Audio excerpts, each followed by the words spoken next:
Good evening student. 9th standard today subject is science.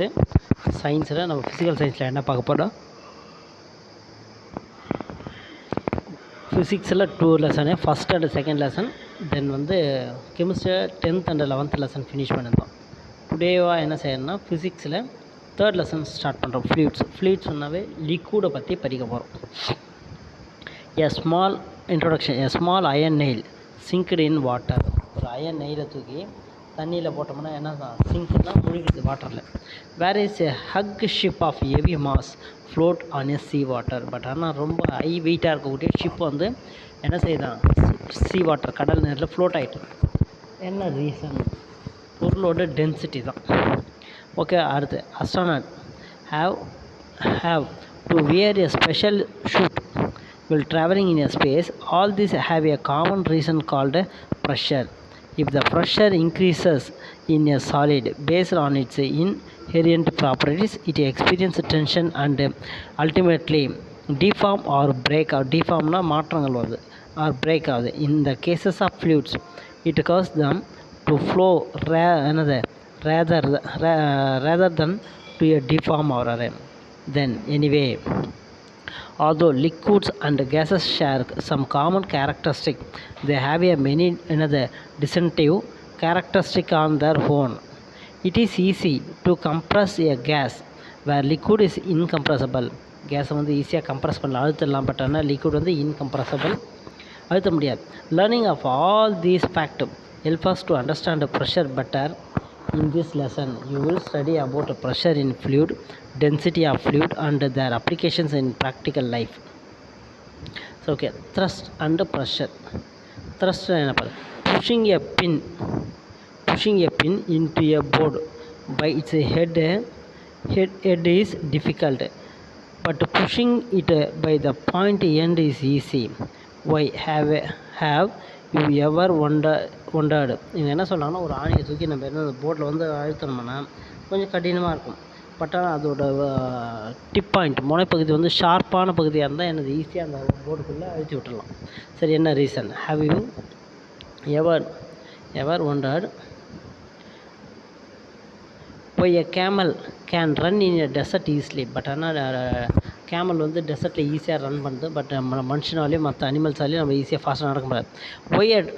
Y a truck or எனது motor bus has wider tyre, அதோட tyre பகுதிகள் வந்து ரொம்ப அகலமாக இருக்குது. Why cutting tools have a sharp edge?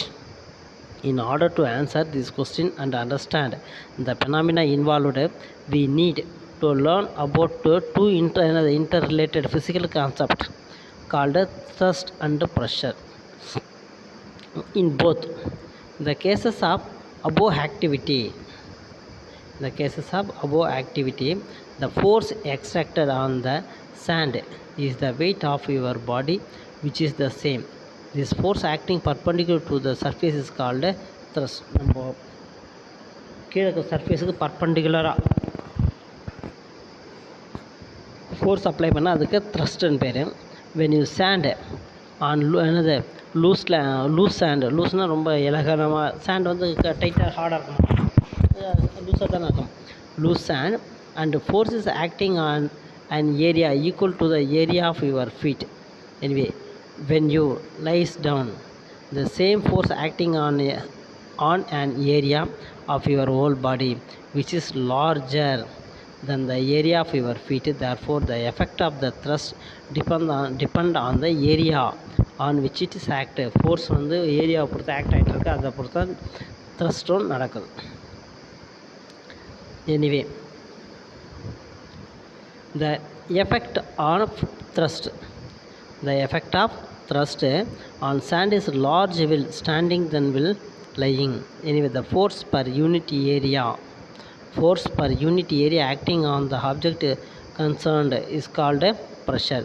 Anyway, thus we can say thrust on an unit area is pressure. Anyway, pressure equal to thrust by area of contact. இது வந்து ஒரு காமனான formula. Pressure equal to thrust by area of contact. Anyway, for the same given force, if the area is large pressure is low and vice versa. This is shown the diagram. இப்போ பாருங்கள் நம்ம என்ன செய்கிறோம், இந்த இடத்துல first diagram low pressure இருக்குது, அடுத்த high pressure இருக்குது.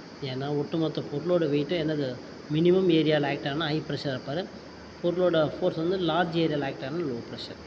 இன் SI unit the unit of thrust is newton. த்ரஸ்டோட யூனிட்டுக்கு என்ன பேரா, newton. The unit of pressure is newton per square metre or newton metre square minus 2. த்ரஸ்டோட யூனிட் நியூட்டன், பட் ஆனால் ப்ரெஷரோட யூனிட் வந்து நியூட்டன் மீட்டர் மைனஸ் 2. ஓகேவா. In the honour of the great French scientist என்னது பாஸ்கல்ன்ற சயின்டிஸ்ட், என்னது French சயின்டிஸ்டான Pascal, 1 newton per square 1 newton per square metre is called 1 பாஸ்கல்னு சொல்கிறாரு. 1 பாஸ்கலோட வேல்யூ. இப்போ சிங்கிள் நெயில் பிக்டு என்னது our body it is very painful. How it is possible for people to lie down on the bed of nails still remain another unhurt? It is because the area of the contact more then pressure in fluids. ஒரு ஃப்ளூயிட்ஸில் வந்து pressure எப்படி act ஆகிட்டு இருக்கு. All the following substance both liquids and gases are called fluids. both the liquid and gases are fluids னு சொல்கிறாங்க. Like solid fluids also heavy and they have weight and therefore exert pressure. சாலிடும் லிக்விட்ஸும் என்ன செய்யுமா, ப்ரெஷரை எக்ஸெக்ட் பண்ணணும், அழுத்தத்தை கொடுக்கும். when filled in a container, ஒரு பொருளை ஒரு கண்டெய்னர் ஃபில் பண்ணுறோம், the pressure of the fluids is exerted in all direction and at all point of the fluid. ஒரு லிக்விடில் ஒரு கண்டெய்னர் லிக்விட் ஃபில் பண்ணிவிட்டு மேலே வந்து ப்ரெஷரை அப்ளை பண்ணோம்னா நம்ம ப்ரெஷர் வந்து என்ன செய்யணும், அந்த கண்டெய்னரில் எல்லா ஏரியாலையும் ஈக்குவல் அமௌண்ட்டாக ஆக்ட் ஆகும். All direction at all point, எல்லா டைரக்ஷனும் எல்லா பாயிண்ட்லையும் இருக்கும். Since the molecules of the fluids are in contact rapid motion particle are likely to move equally in any direction. ஏன்னா அந்த லிக்விடில் இருக்கிற ஒவ்வொரு மாலிகுலும் இன்னொரு ஒன்று கனெக்ட் ஆகிருக்காரு, அதனால் ஈக்குவல் ப்ரெஷர் ஆக்ட் ஆகிருக்கு. Therefore, the pressure exerted by the fluids act on an object from all direction. It's pressure in fluid is calculated. Fluid pressure calculate பண்ணா total fluid pressure equal to total force extracted by the liquid by area over which the force is extracted. Anyway, force க்கு F divided area க்கு A. We shall first learn about the pressure exerted by liquid, then learn about the pressure exerted பற்றி படிக்க போகிறோம். அடுத்து pressure due to liquid, ஒரு லிக்விடில் pressure எந்த அளவு act ஆகிட்டு இருக்கு.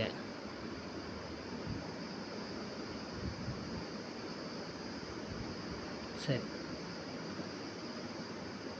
Pressure due to liquid, the force extracted due to a pressure of liquid on the body என்னது சப்மர்னா முழுகிறது உள்ள submerged in it and on the walls of the container is always perpendicular to the surface. ஒரு force நல்லா புரிஞ்சுக்க, லிக்விடில் வந்து ஃபோர்ஸை apply பண்ணவே அந்த force வந்து என்னது உள்ளே இருக்கிற பொருள் மேலே முழுகி இருக்க பொருள் மேலே force exerted due to the pressure of the liquid on the body. ஒரு ஆப்ஜெக்ட் மேலே ஃபோர்ஸை அப்ளை பண்ணும்போது அந்த ஆப்ஜெக்ட் வந்து லிக்விடில் என்ன சப்மர்ஜர்னால் உள்ளே முழுகுது. ஓகேவா. அடுத்து we can see the pressure acting on all side of the vessels. அந்த வெசல்ஸில் கூடிய எல்லா டைரக்ஷன்லையும் ஃபோர்ஸ் ஆக்ட் ஆகிட்டு இருக்கு ஈக்குவலாக. when an air filled balloon is immersed inside the water in a vessel, it immediately come up and float on the water. அதே water பலூனை தூக்கி லிக்விடில் அழுத்தி விட்டோம்னா என்ன செய்யும், அந்த பலூனு மேலே வந்து ஃப்ளோட் ஆகும். Show that water or liquid exerted pressure in upward direction.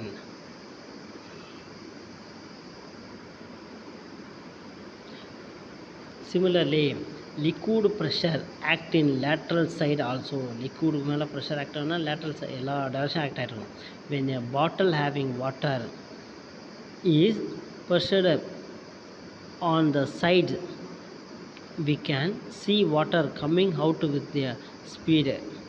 Anyway it is because liquid except lateral pressure on the wall of the container. இதே நம்ம பலூன் அழுத்தி விட்டோம்னா என்ன செய்யும், ஈஸியாக மேலே வந்துடும். இதோ பார்த்துக்கோங்க. அடுத்து நம்ம பாட்டிலில் வாட்டரை ஃபில் பண்ணிவிட்டு என்னது ஈக்குவல் பாயிண்டில் ஹோல்ஸ் போட்டுவிட்டோம்னா எல்லாமே ஹை ப்ரெஷரில் லிக்விட் வெளியே வரும். இன்னொன்று நல்லா புரிஞ்சு, இந்த கண்டெய்னரில் லிக்விடை ஃபில் பண்ணி வச்சுருக்கோம். லிக்விடோட ப்ரெஷர் வந்து பாட்டம் ஆஃப் தி வெசல்ஸில் ஹையஸ்ட்டாக இருப்பார். ஏன்னா டெப்த்து இன்க்ரீஸ் ஆக ப்ரெஷர் இஸ் ஆல்சோ இன்க்ரீஸ் ஆகும் அந்த ப்ராசஸ் படி.